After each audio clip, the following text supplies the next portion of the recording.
Assalamualaikum warahmatullahi wabarakatuh.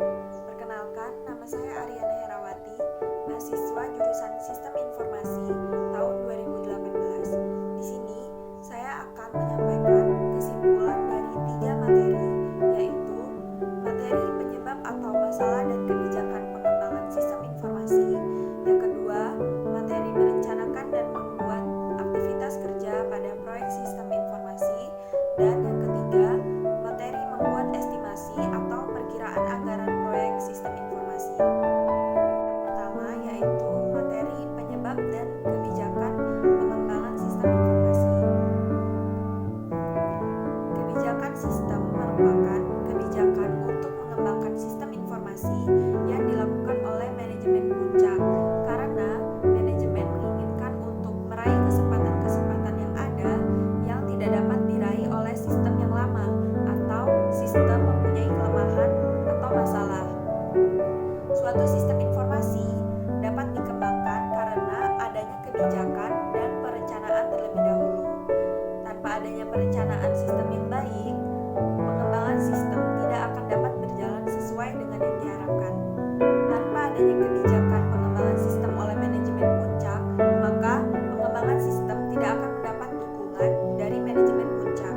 Selanjutnya adalah alasan mengapa pengembangan proyek sistem informasi dilakukan. Yang pertama, banyak timbulnya permasalahan, seperti sistem yang lama tidak sesuai lagi dengan kebutuhan, tidak efisien dalam operasinya, terdapat kesalahan pada proses dan juga hasil, dan manfaat yang diperoleh dari sistem informasi yang lama berkurang, atau bisa juga karena perkembangan organisasi berhubungan dengan kebutuhan informasi yang lebih baik dan luas, jumlah data yang diolah juga meningkat, dan perubahan prosedur dalam organisasi tersebut. Alasan yang kedua adalah untuk meningkatkan kesempatan usaha. Kecepatan informasi atau efisiensi waktu sangat menentukan berhasil atau tidaknya strategi dan juga rencana dalam meningkatkan peluang pasar, pelayanan, keuntungan, dan proses pengambilan keputusan. Alasan yang ketiga, adanya instruksi perubahan. Instruksi perubahan ini bisa dari dalam perusahaan atau dari luar. Dari dalam biasanya pimpinan, dan dari luar biasanya peraturan dari pemerintah. Dan alasan yang keempat adalah adanya perkembangan teknologi, perkembangan software, dan juga hardware. Mengapa manajemen proyek sistem informasi ini penting? Ada beberapa poin. Yang pertama, 80% sampai 90% software dan 30% sampai 45% proyek sistem mengalami kegagalan. Yang kedua, dari 50% proyek sistem IT mengalami over budget dan overtime sampai dengan 200%. Yang ketiga, suatu sistem informasi dikatakan sukses jika proyek tersebut dapat dikerjakan tepat waktu, on budget, sesuai dengan kebutuhan user, dan terdapat positif financial return. Dan yang keempat, kesuksesan manajemen proyek sangat ditentukan oleh kehandalan dan ketepatan organisasi proyek pelaksananya. Dan yang kelima, IT diasosiasikan dengan aktivitas proyek yang berhubungan dengan software, hardware, komunikasi, pelatihan, migrasi, dan implementasi sistem. Kemudian, terdapat proses perencanaan sistem informasi. Ada 3 proses dalam merencanakan sistem informasi. Yang pertama adalah merencanakan proyek-proyek sistem. Yang kedua, mempersiapkan proyek-proyek sistem yang akan dikembangkan. Dan yang ketiga, mendefinisikan proyek-proyek sistem yang akan dikembangkan. Kemudian, materi yang kedua adalah materi merencanakan dan membuat aktivitas kerja pada proyek sistem informasi. Sebelumnya, kita harus mengetahui apa pengertian dari perencanaan. Perencanaan merupakan proses peletakan dasar, tujuan, dan sasaran, termasuk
kode identifikasi seperti kode akuntansi biaya.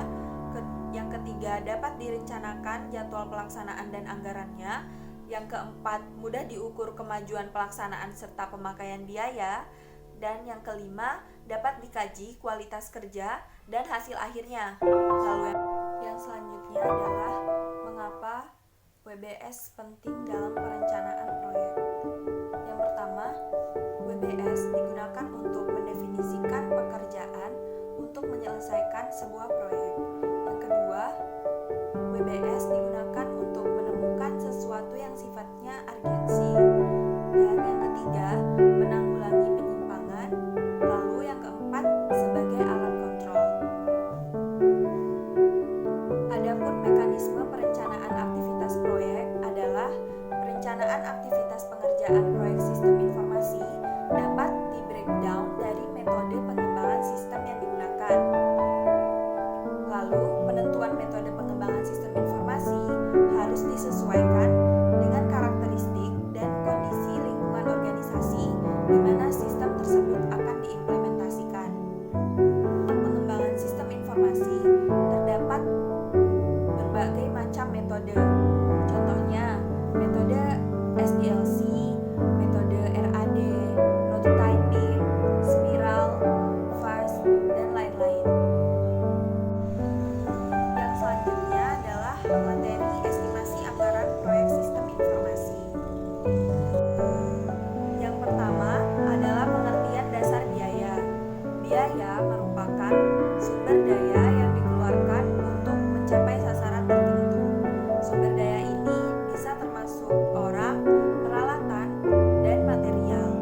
Biaya umumnya diukur dalam satuan uang seperti dolar, rupiah, yen, dan lain-lain. Yang selanjutnya adalah biaya proyek. Biaya proyek merupakan anggaran atau biaya yang diperlukan untuk sebuah proyek. Biasanya, anggaran proyek ini terbatas, jadi perlu dikelola agar tidak melampaui batas. Yang dikelola biasanya biaya diestimasi, biaya dianggarkan, dan penggunaan anggaran dikontrol. Dalam manajemen biaya proyek, yang menjadi perhatian utama adalah biaya sumber daya yang digunakan untuk menyelesaikan kegiatan dalam jadwal proyek. Yang selanjutnya adalah estimasi biaya. Dalam melakukan estimasi biaya, ada beberapa hal yang harus diperhatikan. Yang pertama, keadaan lingkungan perusahaan, seperti nilai tukar. Yang kedua, kebijakan estimasi biaya, seperti template, file proyek, informasi historis, pengetahuan tim proyek, pengalaman proyek-proyek sebelumnya.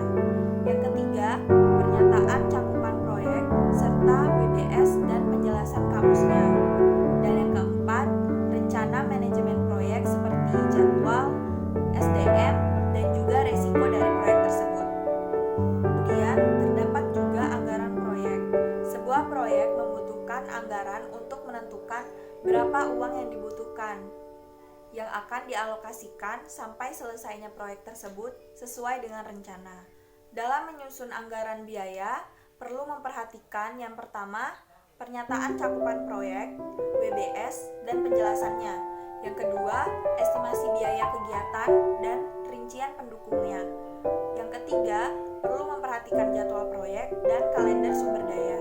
Dan yang keempat, perlu memperhatikan kontrak. Demikianlah kesimpulan yang bisa saya